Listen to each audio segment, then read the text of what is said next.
Hello बच्चों, आज हम लोग पढ़ेंगे अभाज्य गुणनखंड। क्या पढ़ेंगे? अभाज्य गुणनखंड।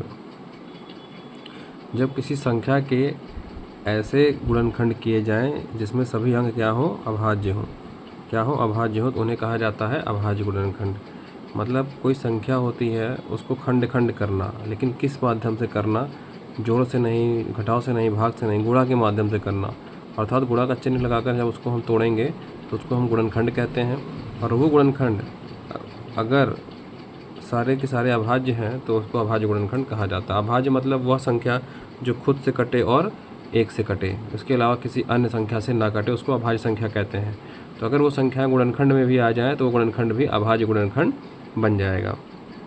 जैसे बात आती है 12 की, आइए देखते हैं, हल करेंगे तो और अच्छे समझ में आएगा। 12 है, 12 को हम किन दो संख्याओं में तोड़ सकते हैं? किस में तोड़ सकते हैं आप बताइए। कोई कहेगा जी हाँ, इसको हम 6 गुणे 2 तोड़ सकते हैं, या फिर कोई कह सकता है कि इसको हम 3 गुणे 4 में तोड़ सकते हैं, या फिर कोई ये भी कह सकता है इसको हम 12 गुणे 1 में तोड़ सकते हैं। डेफिनेटली हम इसको तोड़ सकते हैं, लेकिन फाइनली कोई इसको कहेगा कि हम इसको और भी तोड़ सकते हैं। जैसे बताते हैं कि क्या बताइए, इस दोनों गुणनखंड में ये तो अभाज्य संख्या है, क्या 6 भी अभाज्य संख्या है? नहीं है, 6 भाज्य है, 2 और 3 से कट जाएगी, तो ये अभाज्य गुणनखंड नहीं माना जाएगा। ये भाज्य गुणनखंड है, या ये गुणनखंड कह सकते हैं इसको। सिंपल भाषा में, आसान भाषा में गुणनखंड कहेंगे कि 12 का गुणनखंड है ये। अब 3 और 4, क्या ये 12 के गुणनखंड है या अभाज्य गुणनखंड है?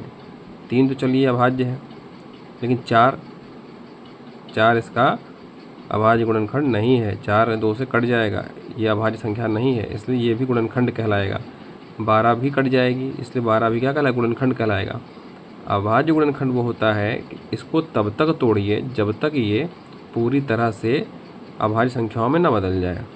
तो क्या हम इसको 6 को 2 गुणे 3 नहीं लिख सकते? इस 6 को यहाँ पर हमने 2 गुणे 3 में तोड़ दिया, और इस 2 को यहाँ पर हम हूबहू उतार दिए। अब आप देखिए, 2 भी हमारी अभाज्य है, 3 भी अभाज्य है और 2 भी अभाज्य है। तो हम कह सकते हैं कि अब जो हमको गुणनखंड प्राप्त हुआ है ये हमारा 12 का अभाज्य गुणनखंड है। ये हमारा 12 का अभाज्य गुणनखंड है।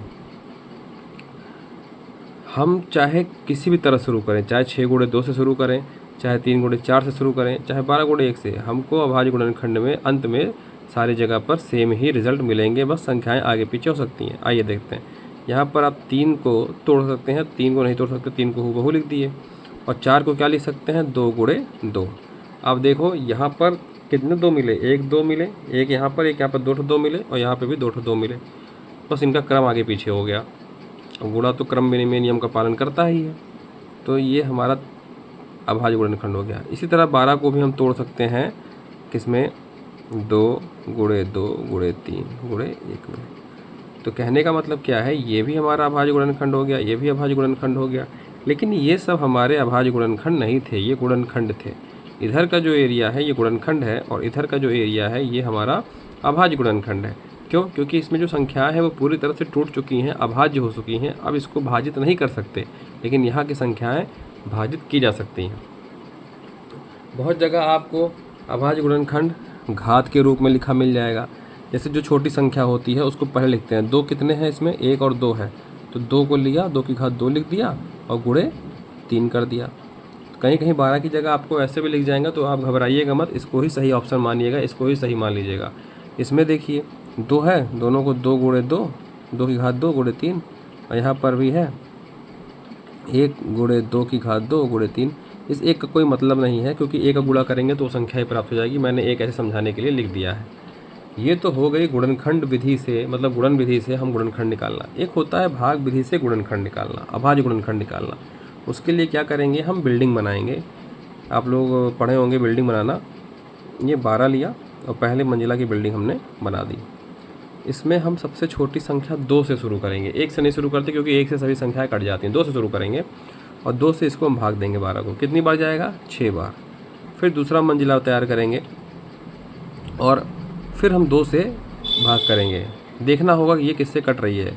जिससे कटेगी सबसे छोटी संख्या जो होगी उसी को यहाँ रखेंगे, बड़ी नहीं, सबसे छोटी। 2 से 12 कट रहा था, 2 से 6 भी कट रहा है, तो काटेंगे 2 तिहाई 6। अब फिर हम तीसरी मंजिल बनाएंगे और फिर यहाँ 2 से चेक करेंगे, 2 से 3 कट रहा है जी नहीं, 2 के पहाड़ा में 3 नहीं आता है, तो अब हम इससे बढ़ेंगे 2 से 1, यहाँ पर 3 आ गया, तो 3 का पहाड़ा कितनी बार पढ़ेंगे, 1 बार पढ़ेंगे। और हमको जो ये संख्या मिल रही है आप देख सकते हैं, यही संख्या हमारी कहाँ पर है, यहाँ पर है। तो इसको हम लिख सकते हैं 2 गुणे 3। बात समझ में आई? तो आप इस तरह से भाग विधि से भी अभाज्य गुणनखंड निकाल सकते हैं। इसको भाग विधि कहते हैं क्योंकि यहाँ भाग दे रहे हैं, और इसको आप गुणन करके तोड़ करके भी आप निकाल सकते हैं डायरेक्ट। लेकिन अगर आप ये चीज़ सीख गए, ये वाली विधि सीख गए, तो आपके दिमाग में कॉन्सेप्ट बहुत आसानी से क्लियर हो जाएगा। ये तो बहुत आसान तरीका है, लेकिन अगर आप इसको पकड़ बैठा ले गए तो ये बहुत ही अच्छी चीज़ है, अच्छी पकड़ मानी जाती है। हाँ, इसको पकड़ बनाने के लिए आपको कई संख्याओं का अपने से तोड़ना पड़ेगा, प्रैक्टिस करना पड़ेगा। ठीक है, आइए थोड़ा सा हम एक संख्या और लेते हैं और थोड़ा अभ्यास को अपने और पक्का करते हैं। ये 20 है। कोई बोलेगा इसको हम लिखेंगे 10 गुणे 2, जाहिर सी बात है लिख सकता है। कोई बोलेगा इसको हम लिख सकते हैं 4 गुणे 5, और कोई कहता है इसको हम लिख सकते हैं 20 गुणे 1। क्या तीनों का मतलब वही हुआ, 10 दूनी 20, 4 पंचे 20, 20 गुणे 1 20 हो गया। आप देखो हम किसी को भी तोड़ लें, किसी को भी तोड़ लें, इसको करें चाहे इसको करें, इसको सभी से हमको सेम अभाज्य गुणनखंड प्राप्त होंगे। कैसे, आइए देखते हैं। ये हो गया 10 को तोड़े 2 गुणे 5 में, और ये 2 आखिरी वाला रहेगा ही। इस 10 को किस में तोड़ दिया गया, 2 गुणे 5 में, और ये 2 हमारा रह गया। ठीक, अगर इसको हम पावर घात की फॉर्म में लिखें, घात के रूप में लिखें, क्या लिखेंगे, तो कितने 2, 1 2 यहाँ पर, 1 2 यहाँ पर है, तो कितना हो जाएगा 2 की घात 2, तो ये बचा 5 गुणे 5। तो 20 को हम ऐसे भी रिप्रेजेंट कर सकते हैं घात में। ठीक, अब आइए 4 को तोड़ें, 2 गुणे 2 में तोड़ दिया और गुणे 5, सेम चीज़ आएगा 2 की घात 2 गुणे 5। देखें ना, सभी उत्तर सेम आ रहे हैं। हमने यहाँ पे 10 गुणे 2 लिया था, 4 गुणे 5 लिया था। फिर आइए 20 को तोड़ दीजिए, 2 गुणे 2 गुणे 5 में, और गुणे 1 तो है ही, तो 1 गुणे 2 की घात 2 गुणे 5। यहाँ 1 इसलिए लिख दे रहे हैं क्योंकि आपको इस वाले 1 की वजह दिखा रहे हैं, ये 1 हमने यहाँ पे लिखा था। ठीक, अब फिर वही बात आएगी जैसे ऊपर किए थे, ये सारे गुणनखंड हो गए और ये हमारे क्या हो गए, अभाज्य गुणनखंड हो गए। क्यों, क्योंकि अब इससे ज़्यादा हम इसको तोड़ नहीं सकते हैं, इसलिए ये हमारा क्या हो गया, अभाज्य गुणनखंड हो गया। ये किसी संख्या से भाज्य नहीं होंगे, इसमें 2 भी भाज्य नहीं है, 2 भी भाज्य नहीं है, 5 भी भाज्य नहीं है। ठीक, इसको भी आप अगर चाहो तो भाग विधि से निकालना चाहो, बिल्डिंग बना करके पहले 2 से ले जाओगे तो 2 दहम्मा 20, फिर 2 से ले जाओगे तो 2 पंचे 10, और फिर 5 से जाएगा, 3 से जाएगा नहीं तो 5 एक 5। फिर देखिए वही तीनों संख्या मिल गई जो यहाँ पर थी। तो इस तरह से आप कर सकते हैं। मैं 1-2 एग्जाम्पल इसलिए प्रैक्टिस करवा रहा हूँ कि प्रैक्टिस ही इसमें काम आएगी। जितना अधिक संख्याओं का प्रैक्टिस आप कर लेंगे उतना ही ज़्यादा अभ्यस्त आप इसमें हो जाएंगे। अब मैं बार बार 3 नहीं लिखूँगा, कई ठो नहीं लिखूँगा। जैसे यहाँ पे मैं 2-3 तरीके से बताता था, मैं एक ही फॉर्म में लिखूँगा, एक ही आंसर लिखूँगा और आसानी से करके दिखाऊँगा। 18 को आप लिख सकते हो 9 गुणे 2, बहुत ईजी से। तो क्या 9 को हम 3 गुणे 3 नहीं लिख सकते? बिल्कुल लिख सकते हैं। और इस 2 को हम यहाँ गुणे उतार दिए तो हमको क्या मिल गया, 3 गुणे 3 गुणे 2। तो ये हमारा अभाज्य गुणनखंड प्राप्त हो गया। इसको हम लिखेंगे 2 गुणे 3 की पावर 2। अब देखिए यहाँ 3 की घात 2 इसलिए लिख दिए क्योंकि यहाँ पर 2 ठो 3 है, एक ये वाला एक ये वाला। तो इन दोनों को कितनी बार गुणा किया गया है उसको हम घात के रूप में यहाँ पर दर्शाते हैं। और इसको अगर आप बिल्डिंग बनाएंगे या भाग विधि से करेंगे तो देखिए 2 9 18। अब 9 2 से कटेगा नहीं तो 3 का पढ़ा पड़ेगा, 3 3 का 9 और फिर 3 1 कम 3, 2 3 मिल गया, 1 ठो 2 मिल गया। बात समझ में आ गई। 60 में देखते हैं। 60 में आप करिए 15 गुणे 4, 15 चौका 60।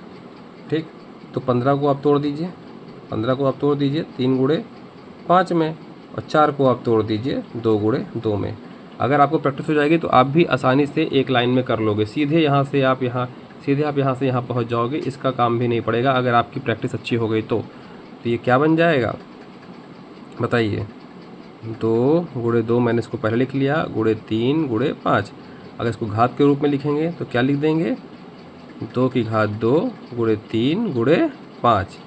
और इसको भाग विधि से निकाल के देखिए, 2 से पढ़े तो कितना हो गया 30, फिर 2 से पढ़े तो कितना हो गया 15, फिर 3 से पढ़े तो कितना हो गया 5, फिर 5 से पढ़े तो कितना हो गया 1, और 1 मिल जाएगा तो काम रोक देते हैं। देखिए कितने 2 मिले, 2, यहाँ पे 2 ठो 2 है कि नहीं है। अब आप बताइए 3 कितना मिला 1, यहाँ पे 3 1 है, यहाँ 5 कितना मिला, यहाँ 5 मिल गया ना। तो बहुत ही आसान है, लेकिन इसको अभाज्य गुणनखंड निकालने का एलसीएम में और भी कई जगह एचसीएफ में, लासा मासा इन सब जगहों पर बहुत प्रयोग होता है। ठीक है, आइए 72 का निकाल कर देखते हैं कितना हो जाएगा।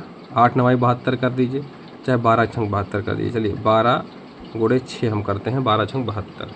इस 12 को हम तोड़ते हैं किस में, ये मैं आसानी से इसे तोड़ कर दिखा रहा हूँ, आपको समझ में आए। किस में तोड़ेंगे, 3 गुणे 4 में, और गुणे 6 उतार देंगे। क्या ये पूरी तरह से अभाज्य गुणनखंड प्राप्त हुआ? बिल्कुल नहीं। 3 तो अभाज्य है, लेकिन 4 और 6 अभाज्य नहीं है।